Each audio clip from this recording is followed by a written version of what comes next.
All right, guys, welcome to the show. Today we have Tristen Sutton on with us. He's going to be sharing how he's effectively branded himself multiple times and become an expert in the community on branding and helping dozens of small businesses grow their business using Facebook ads, as well as some of the other businesses that he's into and has been a part of. Tristen? Well, thank you for having me on the show. It's an honor. A long time coming. I feel like you scraped the bottom of the barrel and got me. So here I am. No, so would you like me to introduce myself? Yeah. Tell us a little bit about your business and your background.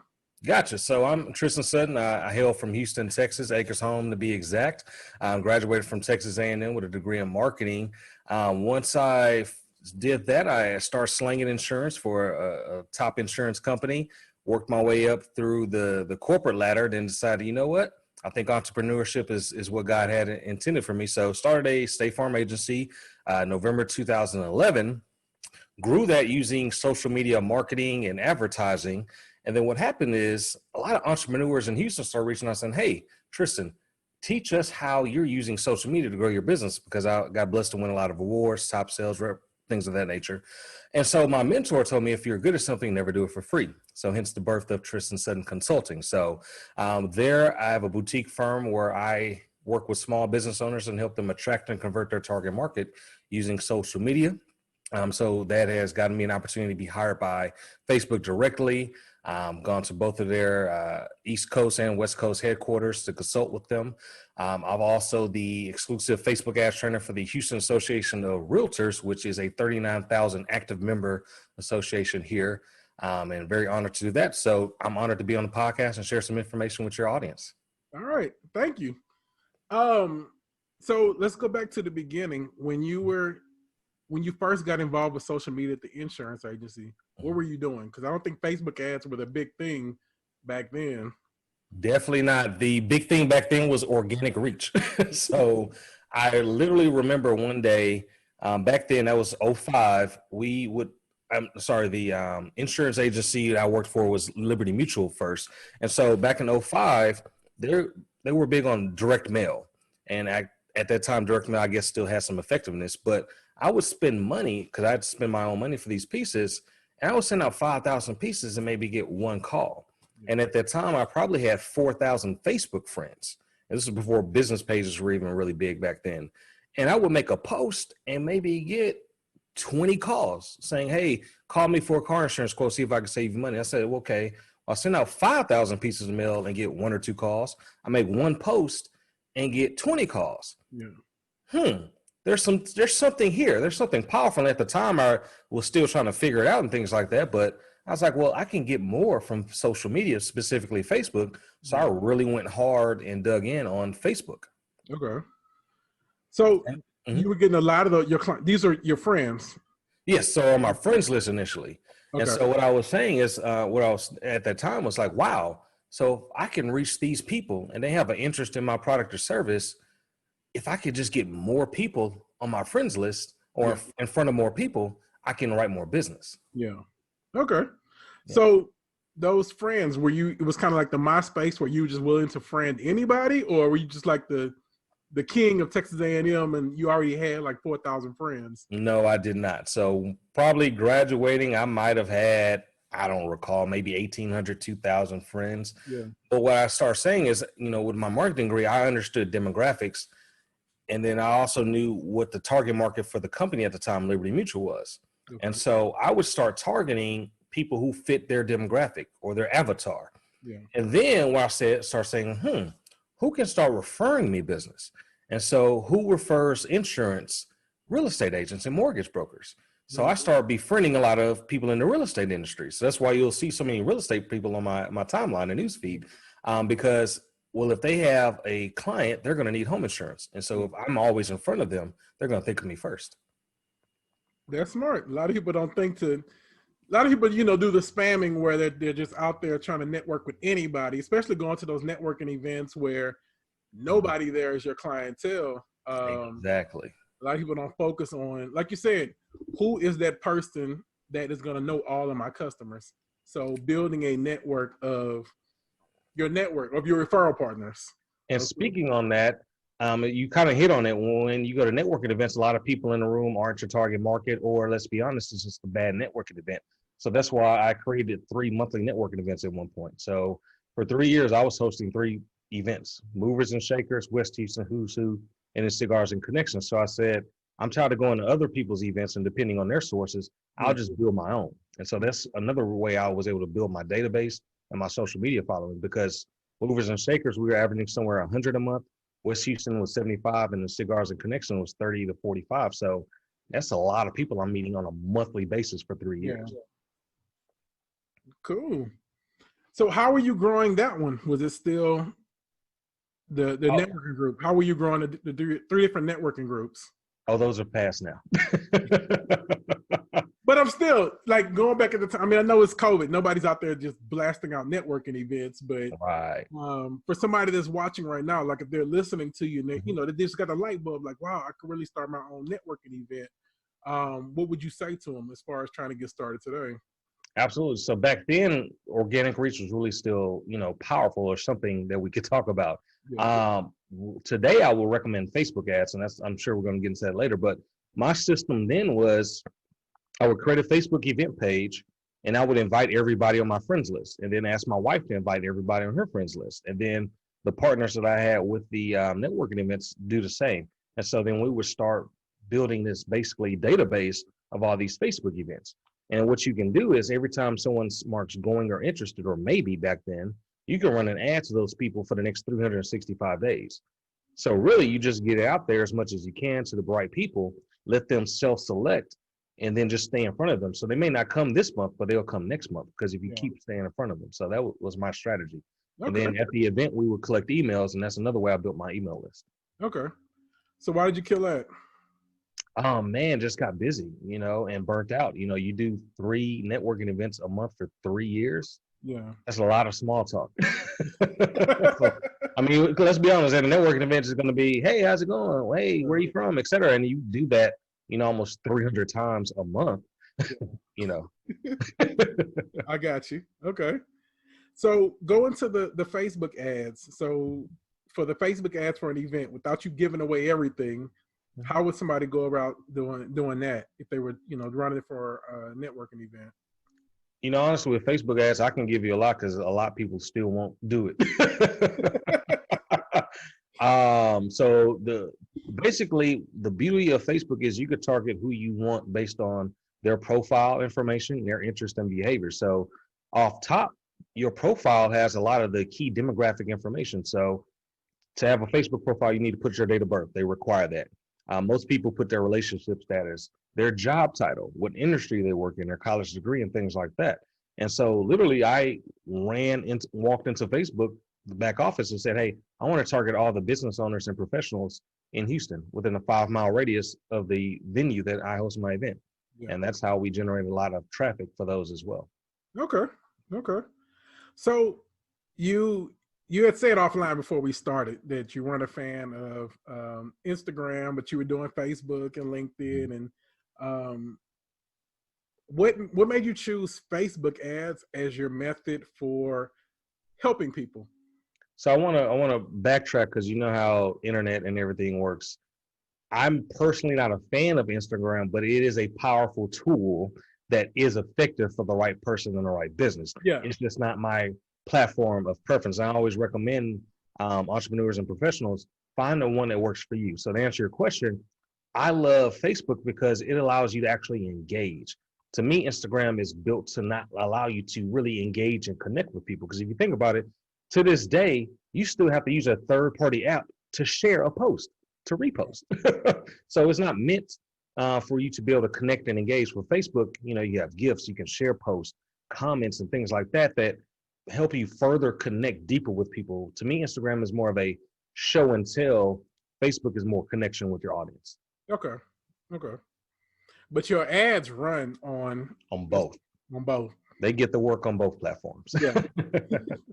And that too, just the shout out for anybody that doesn't know. How many places, just do you know that the Facebook ads show? Because I've seen your face on ads. I've seen your places on websites that have nothing to do with Facebook. So can you go a little bit into how that happens? Yeah, so the placements category, how Facebook ads work is you literally can say where you want your ad to be displayed. So I don't know off top, but there's probably 18 or 20 different placements. And literally there's a section towards the bottom that says audience network. Facebook partners with third-party apps, websites that are not affiliated with Facebook, but your ad can show on there. And it literally is the click of a button. So you seeing my ad probably on PhotoGrid, Angry Birds, any other random app or article, I click one button.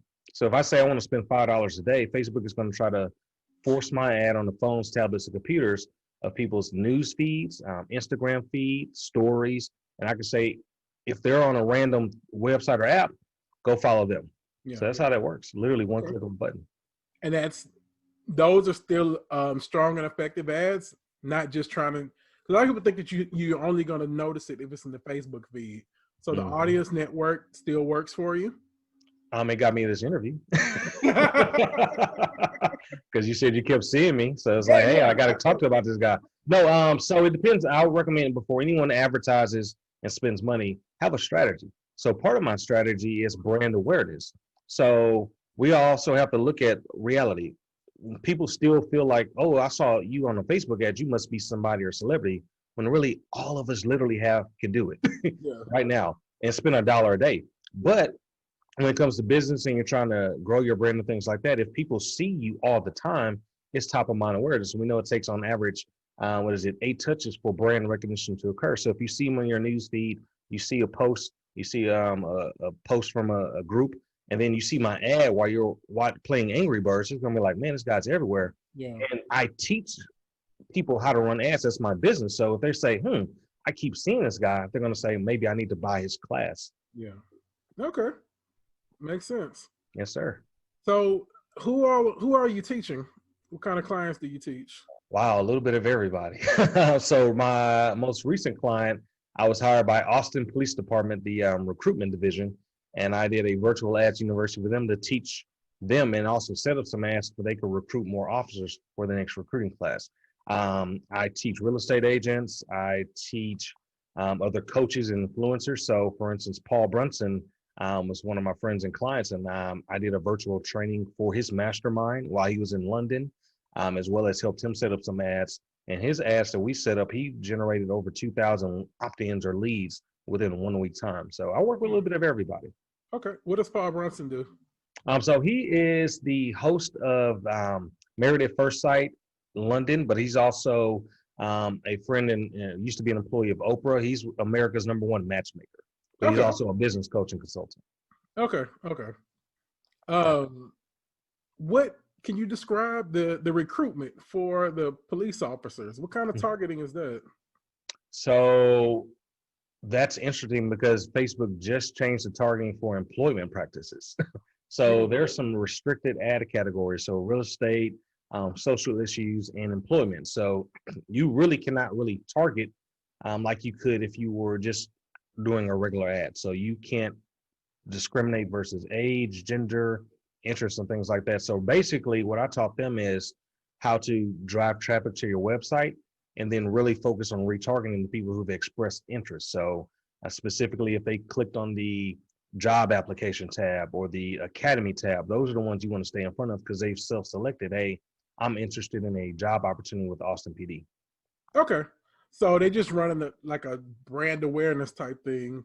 And for the most part, on the Austin PD, if you happen to click on that one page, the job opportunities page, that's the one where you said, okay, we're not going to lose you. We're going to keep coming back. I call it gotcha. Gotcha.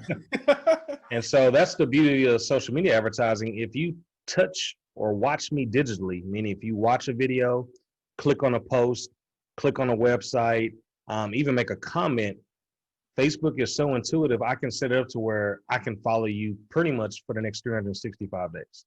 Okay, that's cool. You're gonna keep following with the retargeting. Yeah, so you keep seeing myself because you keep clicking and watching. I said, "Oh, I caught you looking with your looking self." Well, yeah, I mean, if you pop up and you're able to target, I don't know how big that audience people who have clicked on like a checklist or anything is for you, but yeah, like you said, if you're retargeting me for 365 days, eventually I'm gonna click on something else. Absolutely. So I mean, And this is what we know. So how often are you like changing that out? Because I mean, I don't want to click on a checklist 6 months from now. So Yeah. do you?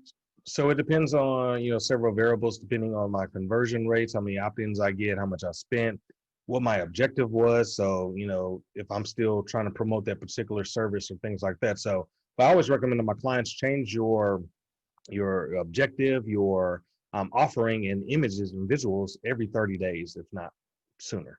Okay. Yeah. Because you get what's called ad fatigue and they get tired of seeing the same thing. So they start hiding you, unfollowing you, and then that impacts your cost per click and things like that. Yeah. Okay. So you went from insurance to Facebook. And you basically, you had told me that if somebody basically said if people keep asking you about stuff or you know how to do something, you can share it. Mm-hmm. Does that does that have an impact anyway on being the insurance man versus the Facebook expert? Do they help or how do you divide those things up?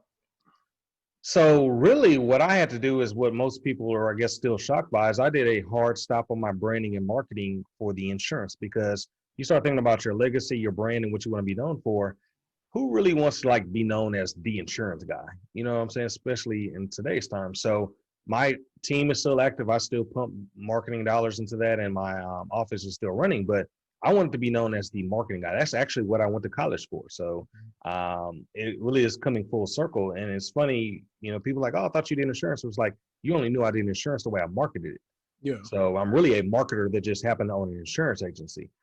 So my passion really is advertising and marketing, but really as I start helping other people, I start seeing how the advice I was given first for free was really making an impact. I've had businesses that were about to close and I may have just volunteered and just came in and set up some ads or gave them some consulting. And now it's like, hey, I have a wait list now. So thank you for that. So seeing people be able to take their business to the next level or continue to grow. And I feel like it's very altruistic because you look at it, if I can help a business owner be successful, now their family can be successful, then their community can be successful, and then it just expands from there. So that's really why I really love the marketing aspect of it, in addition to the insurance as well. Okay. Then the travel. Okay, the travel. You travel with the insurance? No, I do not. I'm saying the travel business though.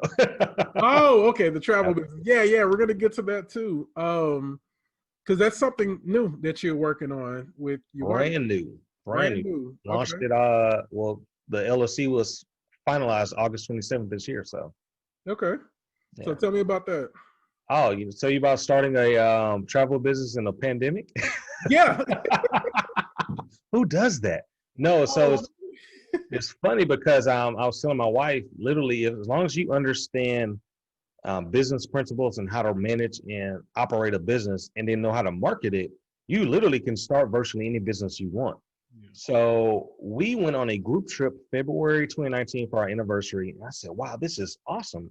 I love this experience. It's cheaper because you get the group rates and things like that. And so I asked the tour guide or the operator, I said, so what's the business side of this? And, are you making money on this? And he's like, yes, I am. So he kind of broke it down and I said, And so, we have our joint brand, Sitting with the Suttons, Making Marriage Great Again. And so, well, we do a lot of things for couples. Couples like to travel and need to travel. How about we start a couples travel business? And so we specifically focus on group travel. We don't do individual, like if you said, hey, Tristen, book us a flight and hotel. That's not what we do. We only focus on group travel for couples, and that's our niche, and we stay to it. But literally, it's understanding how the business works. So we got some consultants and coaches to help give us guidance to get us started. Obviously, I know how to market it, and the beautiful thing is you can target people who are in a relationship on Facebook. I love how all your businesses keep tying back to, it still goes back to the insurance, but you said it goes all the way back to your degree. It's, if you know how to market it, you're just gonna, and you're doing Facebook still. Absolutely. So I'm a consultant for them. I finished that one project. So we were actually getting ready to start something else, but then the pandemic hit. So now we're just kind of seeing how things are going. Okay. Yeah. So what is the sitting with the Suttons? So that is, honestly, I'll give all credit to my wife for that. That basically started off with her blog. She was sharing relationship and marital advice about our marriage on Facebook and then via a blog. But then we got approached by a radio station. It was like, hey, I think you all would be a good fit for our station. And we were like, well, what do you recommend? And so we kind of came back and started planning. Well, hey, how about we do a show called Sitting with the Suttons? And so basically, we have a weekly podcast blog where we talk about what is working in marriage and what works in ours, and we share that to help make marriage great again. So it's funny, we just got a comment in one of our groups. I said, I love what y'all are doing, but I hate the hashtag making marriage great again. It makes me think about our leader and it makes me shudder. But good marketing stands out, causes a pause and makes it memorable. Yeah. So we knew that going in that, hey, making marriage great again would tug at some strings, but you still recognize it. Yeah, and you're not going to forget it, especially in the times that we're in now. Absolutely. We probably got a good another 2-3 years to ride on that thing. But it's yours. So, I mean, even after that, you have the opportunity to just keep it. Oh, yeah. Keep it going. Yeah. Absolutely. Especially if you don the red hat and have people read the. I will never do that. Because Toby from the SWAT says, try Jesus, don't try me. And I don't want nobody trying me because I fight. Okay. Yeah, with you being on the radio station approaching you, I do remember years ago seeing you on Fox for insurance. Yes, sir. I saw you on another news station one time doing for Facebook. Mm-hmm. And now the radio station has approached you. Mm-hmm. So outside of you getting ready to give me an answer, you just ran Facebook ads to the people who own the radio stations. I tried that and it didn't work. I literally went in there and typed in TV, job titles, TV producer, station producer, newscaster, and no one called or clicked or anything. Well, they clicked, but they won't ever convert it. So yeah. I mean, that's just throwing it out there. That's something that could work. But how are you able to? Do you have a publicist, or is this all you? How are you able to continue to get put on TV? I know a lot of people would love to know how to get their business on TV. I got two answers. One is a free resource. Google Help a Reporter Out, HARO. I've tried it. It has not worked for me, but basically news reporters and producers are always looking for someone to talk about certain topics. So it's from magazines, news journals, and websites and blogs and things like that. So that's a free resource for you. It has not worked for me because I don't have the time to keep applying for these opportunities. Yeah. But to answer the direct question, it's going to sound cheesy, but it's really just God's favor and my Facebook connections. Literally, my first opportunity on Fox 26, I was Facebook friends with a producer there. And so they needed someone to come and talk about flood insurance. And so she said, hey, I keep seeing this guy on Facebook. Inbox me. It's like, hey, can you come and talk on a segment tomorrow? That's how that began. But the last time I was on Fox, I did reach out. I don't have a publicist, but I did reach out to someone I know that is in PR. And this was when the whole Popeye's chicken fiasco came about. And I said, hey, it would be great for the news to cover how social media made this chicken sandwich go viral. And that's how I ended up on Isaiah Carey on Fox 26. So, but I've never hired or had a paid publicist to help put me on the news. It's always been people who've been connected with me on my friends list or on social media, and they see what I do because I consistently post about what it is I do, and I stay top of mind. So when they have a need or desire, which I call the conversion code, they think of me first. Okay. Yeah, that's another thing that I do like about when you post, that a lot of people could learn about just from the organic side. Mm-hmm. Even when you're posting about insurance, which is boring. Yes. Absolutely. There are a lot of people that when they try to post on their timeline and sales, for one, they don't get any likes. Nobody notices, which we know that somebody has to like your post for it to actually stay in the algorithm. Absolutely. But you have a way of sharing what you do without it feeling like please, baby, please buy from me now. I need it. So what would you call your secret to that? I will confess I did go through my phase of please baby bye. I learned some things. Okay. So you have to make it relatable and fun. For instance, I was really promoting life insurance heavy. And so nobody wants to talk about life insurance. Trust me. I don't care what socioeconomic status, creed, color, shape, form. Nobody wants to talk about death and somebody getting paid. So I said, well, what can I do to make this more engaging? Not entertaining or make people like it, but at least engaging.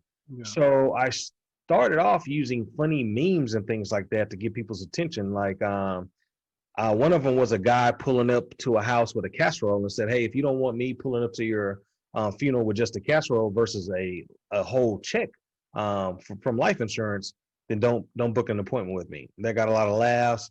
And then I started using a hashtag, Team No Fish Plates, because in the African American community, oftentimes people will die without life insurance and have to have a fish plate dinner sale to raise money for the funeral. So hence Team No Fish Plates. Yeah. Well, by the grace of God, May 15th in Houston, Texas, the fourth largest city, is now Team No Fish Plates Day. So my hashtag became a proclamation on my birthday. So Oh wow. it's a different kind of turn up for my birthday. But so just making that kind of a movement. So if you can Yeah. find a way to make your brand, product, or service, regardless of how exciting or boring it is, a movement and something someone can connect with and engage with. No one wants to say life insurance, but they'll say Team No Fish Place. And what started happening is people would start posting, funerals or GoFundMe's and things like that. Hey, someone passed, unfortunately, can you donate? And people will start tagging me with the hashtag Team No Fish Place. A little awkward, but I appreciate the sentiment. So I'm sorry your uncle died. I have life insurance, but it's a little late right now. But maybe for your other family members. Yeah. So that's how that kind of took form and really kind of got my brand out there. Then that's what allowed me to go into the consulting and now the travel, in addition to the other things that we were doing. Okay. Yeah, yeah. And when you were saying the Team No Fish Place, I was thinking like, yeah, now it's not even Fish Place. It's just Yeah, just GoFundMe. And man, even birthdays are just like cash at me. Don't even come to a party, bring me a gift, just give me money. yeah, especially in the COVID area, there people are thinking like, yeah, just here's my Cash App. It's my birthday, and it's like, I don't think you would have invited me otherwise, but No. For my birthday, I launched the book. That's the only reason I asked for money is buy my book, but you get something in exchange. yeah. Okay. How is the book marketing going? It's great. It's great. So it's a beautiful, continuous flow of what we call mailbox money. Because once you put it on Amazon, it's there. And in regards to my budget, I stopped putting money on the book and started promoting my travel business, of course. And people are still buying the book, even though I'm not putting any advertising behind it because the power of Amazon. So it's a beautiful thing. Okay.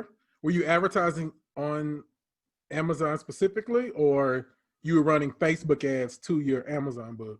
I was running Facebook ads and some Amazon ads. Amazon ads did work a little bit better because people are already on there looking for something versus Facebook where people are still trying to figure out what's going on with the Tiger King and all of a sudden you pop up. Yeah. Okay. So the ads on Amazon are pretty, I've never been in the back end of an Amazon. I mean, I don't have any products on Amazon. So it's still pretty good with the targeting and everything for an author. Yes, so theirs is based on keywords and search interest and things like that. So I'm not an Amazon ad expert, so I kind of used what little knowledge I had and kind of hope for the best. But it worked well. I got bestseller in one category, so I would say it worked. It works. Okay. What about Google? Have you done anything with Google? I'm actually trying to learn Google right now because that's the next phase. When people start searching for trips and vacations, I want my website to pop up first. So I'm kind of learning that right now. The platform looks similar to Facebook, but with advertising, it's all about the nuances. When do you use the search versus the display ad? Which keywords do you want to do? And they have like different third-party apps to let you know which keywords are popping right now and things like that. So it's a different beast. I mean, but I like the concept of Google because it's intent marketing versus passive marketing, meaning if you're on Facebook, you're not looking for a Facebook ads training, so to speak. But if you go to Google and type in Facebook ads training, you're most likely ready to buy. Yeah. Okay. All right. Well, thank you for dropping all of the gems that you dropped. Where'll be a great place for people to find you if they want to connect with you and learn more? Oh, well, since I just started a travel business, suttonadventures.com. But my website is Tristen Sutton Consulting, Tristen, SuttonConsulting.com. And you can follow me on Facebook and Instagram at Tristen E. Sutton. All right. Appreciate all of that. And thank you for coming out to the show. No problem. Thank you for having me.